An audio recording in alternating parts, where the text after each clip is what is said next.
तो मैं income tax officer का बेटा, लेकिन हूं मारवाड़ी अग्रवाल। व्यापार हमारे खून में है और मेरे पिताजी को भी शेयर बाजार में थोड़ा बहुत इंटरेस्ट होता था। तो जब मैं 12, 13, 14 साल का उम्र का था तो उनके दोस्त आते थे, शाम को लोग डिस्कस करते थे। वो समय में century mills, Gujarat state fertilizer, Gwalior rayon, Tata steel, ये सब बड़ी कंपनियां फेवरेट कंपनीज थी। तो मैं हमेशा बहुत इंक्लूसिव बच्चा था। सो माय फादर, मैं अपने फादर को बहुत क्वेश्चन पूछता था, ये टाटा स्टील का भाव क्यों बढ़ गया, सेंचुरी क्यों घट गया। तो वो बोलते थे, तू वो टाइम पे कोई कंप्यूटर हुआ नहीं करता था, 12 से 2 बाजार रहा करता था। हम तो पढ़ते थे, हमको भाव ये दिन का भाव नेक्स्ट डे ही मालूम पड़ता था। तो डैडी बोलते थे, देख आज पेपर पर देख ग्वालियर रेयन की खबर आई है ना, आज ग्वालियर रेयन का भाव बढ़ेगा घटेगा, कल उसको चेक करना। तो मैं चेक करता था, फिर बैलेंस शीट पढ़ने लगा। तो उस उम्र में लोगों को बहुत इंटरेस्ट होता है, किसको पायलट बनना है, किसको गाड़ियों में इंटरेस्ट है। सब वो एज में लड़कों को सब लड़कियों में इंटरेस्ट रहता था, मेरे को शेयर बाजार में इंटरेस्ट हो गया। तो मेरे फादर बहुत डेमोक्रेटिक फादर थे। वो हमेशा ये बोलते थे कि भाई तेरे को जो करना है तू कर। ठीक है, मेरा एक बड़ा भाई था, उसको वो चार्टर्ड अकाउंटेंट हो गया था। मेरे फादर वो प्रैक्टिस करता था, तो बोला मेरे एक बेटे को प्रैक्टिस कराना चाहता था, वो कर रहा है, अब तेरे को जो करना है वो कर। तो बीकॉम हुई। तो मैं बोला मैं तो जाता हूँ शेयर बाजार। तो बोले शेयर बाजार कल कड़का हो गया वहां पे तो क्या करेगा, कोई नौकरी भी नहीं देगा, पहले सीए कर। तो मैंने सीए किया। तो मेरे सीए हुए तो डैडी बोले, अरे तू अभी क्या करेगा। मैं बोला डैडी शेयर बाजार जाऊंगा। शेयर बाजार में क्या करेगा। मैं बोलूंगा इन्वेस्टमेंट करूंगा। तो बोले इन्वेस्ट करेगा तो ठीक है, लेकिन पैसा कहाँ है, मेरे सामने ऐसे नहीं करना, मैं ऐसे कर दूंगा। आप समझे ना। लेकिन उन्होंने कहा कि देख मेरे पास बंबई में घर है, कुछ भी हुआ तो तू रह सकता है, तू पढ़ा लिखा चार्टेड अकाउंटेंट है, आप समझे ना, तो तेरे को नौकरी मिल जाएगी और बॉम्बे में घर रहे और नौकरी रहे तो कोई तकलीफ नहीं है। But one thing forget it, don't forget in life, you have my blessings but not any money from me. मेरी मम्मी ने बोला, हम तो मारवाड़ी कंजर्वेटिव फैमिली के थे, मम्मी ने बोला तू शेयर बाजार जाएगा तो उसे शादी कौन करेगा। मैं बोला मम्मी डरो मत, एक कम बहू रहेगी आपको तंग करने के लिए। फिर वो 5,000 रुपए लेके मैं तो गया शेयर बाजार, पापा मम्मी के साथ रहता था, शादी हुई नहीं थी, घर का खर्चा पापा मम्मी चलाते थे। तो मेरा भाई प्रैक्टिसिंग चार्टर्ड अकाउंटेंट था, तो उसने मुझे उनके 2-3 क्लाइंटों से इंट्रोड्यूस करा दिया। तो मैंने उनको कन्विंस कर दिया। उस जमाने में ब्याज 12-13 टका मिलता था। मैं बोला मैं 18 टका ब्याज दूंगा, मैं आप मुझे पैसा दीजिए। तो पहले एक लेडी ने दिया, वो बोले सिक्योरिटी में। बोला सिक्योरिटी में तो मैं हूं, मेरे पास और कुछ नहीं है। तो बोली ठीक है मैं तुझे 2.5 लाख रुपया दूंगा, पहले 1.25 लाख रुपया ले, उसके शेयर ले, वो शेयर मुझे सिक्योरिटी में दे, फिर 1.25 लाख और दे। तो मैंने वैसे चालू किया। फिर एक ब्रदर के क्लाइंट ने 10 लाख रुपया दिया और आप बिलीव नहीं करेंगे 1985 की बात है, मैंने एक साल में वो 12.5 लाख रुपए से करीब 30 लाख रुपए कमाए और वो जमाने में 4 लाख रुपए टैक्स भरा। तो ये तो भगवान ने, मतलब पिताजी एंकरेज नहीं करते थे, भाई के क्लाइंट नहीं रहते थे, तो मेरे को तो ये सब पैसा वैसा मिलने वाला नहीं था। फिर शादी हुई, 2-3 साल मंदे थे। फिर बहुत कहानी है, जैसा हुआ के शेयर लिए, 25 रुपए में लिए थे मैंने, 65 का भाव हो गया 4 महीने में, 25 का 65। वो जो मैंने 25 लाख रुपए कमाए थे वो सब टाटा पावर के शेयर ले लिए। वो लिए थे 150 में, उनका भाव हो गया 1,000, तो 2-4 करोड़ रुपए, 2-3 करोड़ रुपए हो गए। फिर मधु रनवटे का एक बजट आया, उस समय शेयर बाजार में शेयर सब ऐसे शेयर ठोके कि मालूम नहीं कोई बॉक्सिंग मैच है, जो आए बोले बेच दो बेच दो। और मुझे एक लगता था कि वीपी सिंह थे ठाकुर, लेकिन व्यापारी आदमी थे। He was the man who first abolished estate duty in India, brought down the rates of tax to 60%। तो मुझे लगता था बजट खराब नहीं आएगा। तो मेरे पास जो 2.5-3 करोड़ रुपया था मैंने स्टेक में लगा दिया 1989 के बजट में। और आप बिलीव नहीं करें, बोलूं किसको। और मेरी शादी हुई तो मेरी वाइफ पैसे वाली फैमिली की थी, वो एसी रूम में रहती थी, गाड़ी थी, हमारे पास ना गाड़ी थी, हम तो बस में जाते थे। मेरी वाइफ ने मेरे जिंदगी में आज तक एक ही चीज मांगी है, अपने रूम में एसी कब लगेगा। उस दिन समझिए जब बजट शाम को आता था, बाजार 6 से 9 रहता था, तो 6 बजे मेरी नेटवर्थ 3 करोड़ थी और 9 बजे मेरी नेटवर्थ 20 करोड़ थी। तो मैंने जाके बस एक ही चीज की, रेखा को घर पहुंचा रात को 2 बजे, सब डिस्कस वगैरह करके मैंने बोला रेखा अपना एसी आ गया। और फिर भगवान ने साथ दिया और हमने क्या किया, कभी गलत काम नहीं किया पैसा कमाने के लिए। हमारे डैडी क्या बोलते थे, ये शेयर बाजार है, यहाँ कोई बीवी के बांगड़ बेच के आता है, कोई बीवी को बेच के आता है, कभी किसकी हाई नहीं लेना चाहिए। तो वो दिन है और आज का दिन है, कभी मैं कोई शेयर को मैनिपुलेट करूं, इधर बेचूं उधर लूं, वो सब धंधे हमको आते ही नहीं है, आप समझे ना। और ना करने हैं तो आते हैं, लेकिन करने ही नहीं है। तो भगवान ने आज भगवान के बहुत क्या बोल सकते हैं कि I have far lesser wealth than people think, but far far far far far more than I need, because wealth also has a purpose. क्या करूंगा पैसे का, बच्चे को 200-500 करोड़ दे दूंगा, उसके बाद इससे मैं तो बहुत बार सोचता हूँ कि मरता हूं मैं कमाने के लिए, मजा मेरे जवानी और बहू करने वाले और बेटे और बेटी। आप समझे ना। तो खुश हूं, करता वो हूं जो मैं चाहता हूं। The wealth allows me to do what I want and I live life by my terms and whatever success I have had, I think patience, hard work, taking defeat with a smile. मुझे बहुत बार नुकसान हुआ जिंदगी, बहुत बार setback लगा है, मैंने बहुत बार शेयर बेचे पैसा नुकसानी भरने के लिए, लेकिन एक बार हो गया। See never be afraid to make a mistake, only make one you can afford so that you may live to make another one, because if you are afraid to make a mistake you can not take any decision.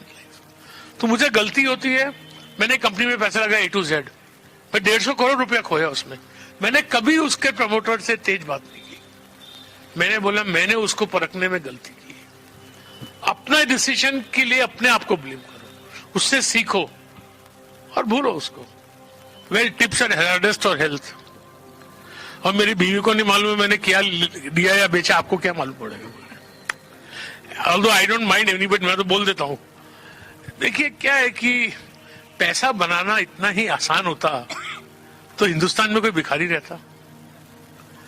मतलब दमानी जी ने क्या लिया, मैंने क्या लिया, हम पहले 99% तो सब फॉल्स रहते हैं, लोग शेयर लेते हैं, लॉन्ग रूमर फैला देते हैं। और ये I think tips are very very injurious to health. और दूसरी जी एक चीज ये, मैं कभी टिप देना नहीं चाहता हूं कि मैं आपको बोल दूं कि आप XYZ कंपनी ले लीजिए और कल कोई चीज बदल जाए जो आपको नहीं मालूम है या आपको जिसकी समझ नहीं है, मैं तो शेयर बेच दूंगा। So you live in such a dynamic market, such a changing market that आपको हर चीज इन्वेस्ट नहीं करनी पड़ेगी, उसको कॉन्स्टेंटली रिव्यू करना पड़ेगा। वो रिव्यू कौन करेगा? कि मेरी एडवाइस तो ये है कि आप म्यूचुअल फंड के थ्रू ही जाइए। और मैं समझाता हूं आपको कि मुझे बुखार होता है तो मैं तो क्रोसिन ले लेता हूं, मेरी मम्मी और रेखा मेरी वाइफ को मालूम पड़े तो वो तो डॉक्टर को बुलाते हैं। Why? Because my medicine और my health needs professional advice. तो ये जो इन्वेस्टिंग है ये कोई इजी कार्यक्रम तो है नहीं, आप समझे ना। पैसे का मामला है, बहुत समझ चाहिए, बहुत फॉलो अप चाहिए। और आज 2-2.5% की फीस लेके कोई आपको देने को तैयार है, 1.5-2%। तो अब आप खुद क्यों उस काम खुद के डिसीजन या एबिलिटी से क्यों करें? बहुत जन करना चाहते हैं क्योंकि उनको शौक है। ठीक है, आपको शौक है तो 95% पैसा म्यूचुअल फंड में डालिए ना, 5% खुद के लिए। या तो आप फुल टाइम इन्वेस्टर रहिए, पढ़िए, समझिए उसको, वो आप कर सकते हैं। एवरीबॉडी कैन ट्राई एंड बहुत कोई बैलेंस शीट समझने वाला ही अच्छा इन्वेस्टर हो ऐसा नहीं है। But tips are tremendously hazardous for health. और दूसरी चीज मैंने निवेशकों में क्या देखा है कि मैं आपको कहानी समझाता हूँ। पहले मुझे विस्की पीने का बहुत शौक है, तो बॉम्बे में एक बार है मरीन होटल में जेफरीज, तो मैं वहां रोज जाता था।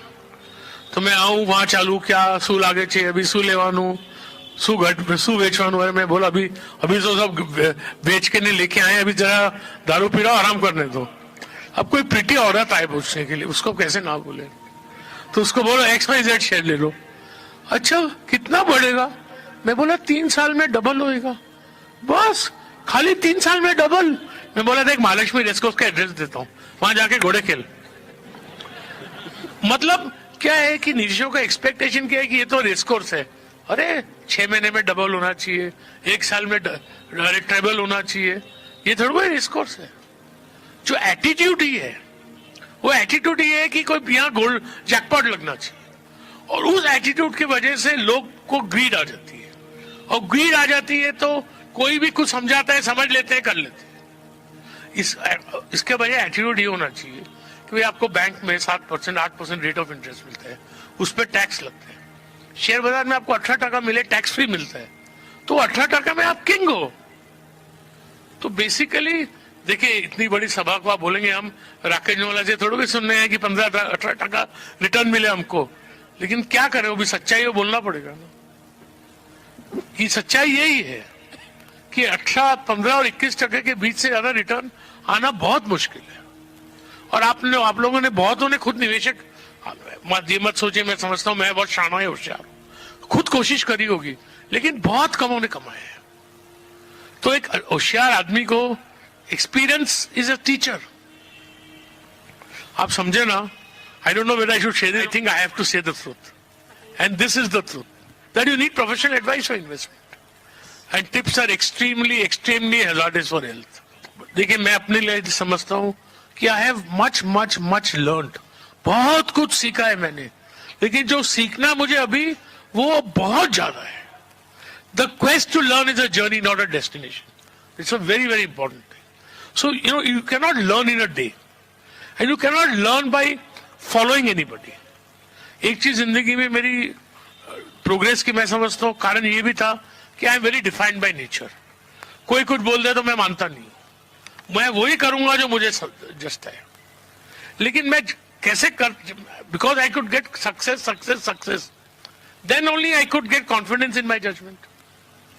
Then only I had the will to put according to my judgment.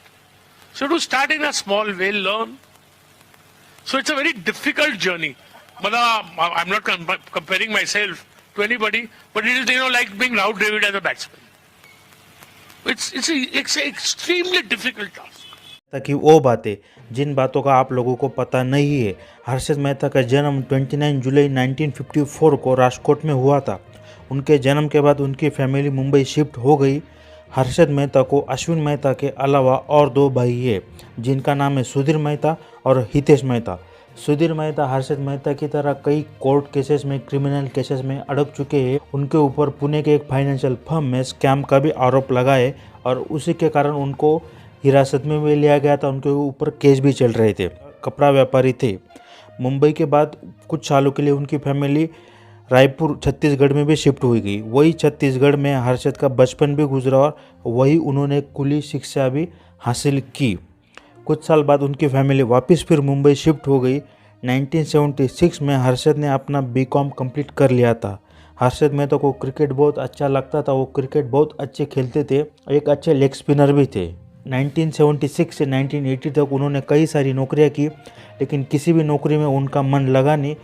आखिरकार 1980 में वह हरजीवन दास निमिदास सिक्योरिटीज़ कंपनी में जॉबर का काम करने लगे.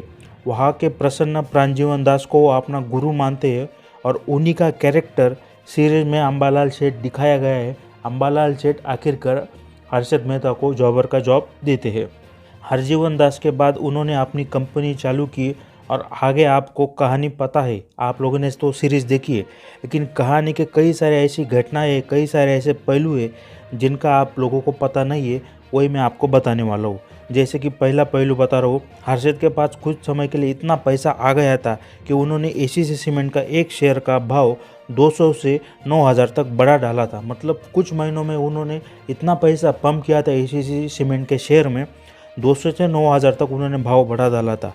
और दूसरी घटना पर, हर्षद भारत के पहले ऐसे ब्रोकर थे जिनको बिजनेस टुडे जैसे मैगजीन ने कवर किया था. उनके ऊपर स्टोरी लिखी थी और उनको अपने कवर पेज पर स्थान भी दिया था. उनका फोटो भी बिजनेस टुडे मैगजीन में छपा था. तो हर्षद के रिलेटेड ऐसे बहुत सारी घटनाएं हैं जो सीरीज में भी बताई नहीं गई है. ज़्यादातर लोगों को इनके बारे में पता नहीं है. के बारे में मैं अगला वीडियो बनाने वाला हूँ. उसमें हर्षद मेहता की कुछ ऐसी घटनाएं दिखाने वाला हूँ, ऐसी घटनाएं बताने वाला हूँ जो मैक्सिमम लोगों को अभी भी पता नहीं है. इसलिए आप इस चैनल पर बने रहने के लिए चैनल को सब्सक्राइब कर लीजिए, क्योंकि हर्षद मेहता के ऊपर मैंने इससे पहले भी बहुत सारे वीडियो बनाए हैं और आगे भी ऐसे वीडियो बनाने वाला हूँ। तो आगे वाली जो वीडियो आने वाली है जिसमें मैं हर्षद मेहता के इंटरेस्टिंग फैक्ट बताने वाला हूँ, उस वीडियो के लिए आपको इस चैनल को सब्सक्राइब कर लेना चाहिए, क्योंकि अगली वीडियो में जब डालूंगा तो आपको पता चल जाए कि मैंने वीडियो डाली है। हर्षद मेहता के ऊपर जो पिछले वीडियो बनाए उनका एक मैंने प्लेलिस्ट बनाया है, उस प्लेलिस्ट का लिंक मैं डिस्क्रिप्शन में भी दे रहा हूँ। अगर आप चाहे तो मेरे चैनल पर जाकर प्लेलिस्ट सेक्शन में द हर्षद मेहता स्टोरी नाम का प्लेलिस्ट सेक्शन भी है, वहाँ पे मैंने अब तो हर्षद मेहता के ऊपर कितने सारे वीडियो बनाए, वो सारे वीडियो एक जगह पे है, वो वीडियो देखिए, ये भी वीडियो देखिए। अगर आपको वीडियो अच्छे लग रहे हो तो लाइक कीजिए, नहीं अच्छे लग रहे हो तो डिसलाइक कर दीजिए। अगर अच्छे लगे हो तो लाइक, शेयर, डिसलाइक और सब्सक्राइब ऐसा कुछ तो भी करना है आपको, क्योंकि इस वीडियो बनाने के लिए बहुत सारी मेहनत भी लगती है, बहुत सारा वक्त भी जाता है। का एक सब्सक्राइब हमें मोटिवेट करता है। तो आपसे दरखास्त है, वीडियो अच्छा लगा हो तो लाइक, शेयर एंड सब्सक्राइब कर दीजिए, क्योंकि आगे आने वाली दूसरी वीडियो अभी इसके बाद की, उसमें मैं हर्षद मेहता के बारे में ऐसे इंटरेस्टिंग फैक्ट बताने वाला हूँ जो ज़्यादातर लोगों को पता नहीं है। कहानी तो सीरीज में बताई गई है सारी, लेकिन इसके जो छोटे छोटे ऐसी घटनाएं हैं जिससे हर्षद मेहता की लाइफ में टर्न आए थे, महत्वपूर्ण घटनाएं, वो कहीं बताई नहीं गई है, उसके बारे में न्यूज़ में भी आया नहीं है। वो सारी घटनाएं मैं आपको बताने वाला हूँ, इसलिए चैनल को सब्सक्राइब कर लीजिए। जैसे 2 घटनाएं अभी मैंने बताई और 8 घटनाएं वीडियो में मैं आपको बताने वाला हूँ। तो चैनल को सब्सक्राइब कर लीजिए, वीडियो को लाइक कर लीजिए और यहाँ तक देखने के लिए धन्यवाद।